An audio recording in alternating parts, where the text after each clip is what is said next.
وجیہہ عروج 2001 Punjab university M A English کی طالبہ جسے فائنل رزلٹ میں یونیورسٹی نے فیل قرار دیا کہ وہ ایک پیپر میں غیر حاضر تھی۔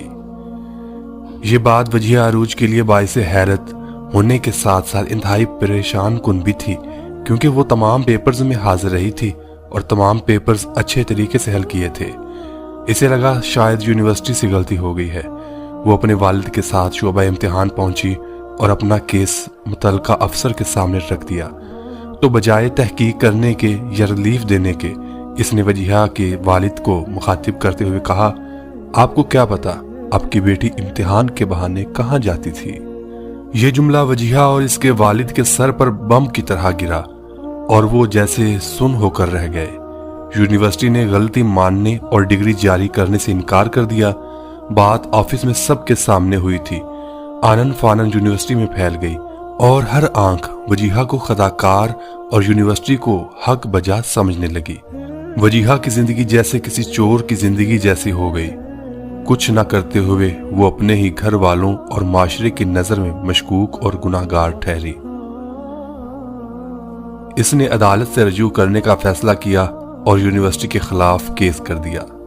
2 سے 3 پیشیوں کا کیس تھا کہ عدالت اس پیپر میں حاضر اسٹوڈنٹ کی حاضری شیٹ اور تقسیم کیے گئے اور واپس جمع کرائے گئے پیپرز کا ریکارڈ منگوا کر فیصلہ کر دیتی،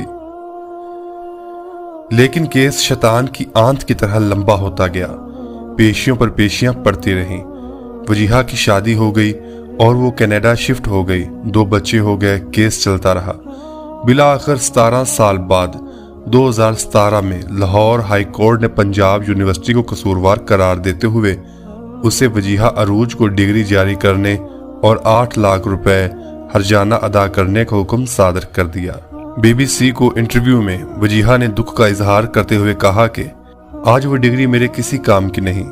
17 سال پہلے وہ ماسٹرز کے بعد پی ایچ ڈی کرنا چاہتی تھی، اپنی زندگی اپنے حساب سے جینا چاہتی تھی۔ اس کا سارے پلان اور خواب چکنا چور ہو گئے۔ 8 لاکھ سے کئی گنا وہ ان 17 سالوں میں کیس پر خرچ کر چکی کہ یونیورسٹی نے اس پر جو تہمت لگائی تھی اسے غلط ثابت کر کے سرخ رو ہو سکے۔ وہ 17 سالوں تک روز ایک جملے کے ہاتھوں قتل ہوتی رہی۔ اس لیے عدالت کے اس فیصلے کو انصاف نہیں کہا جا سکتا۔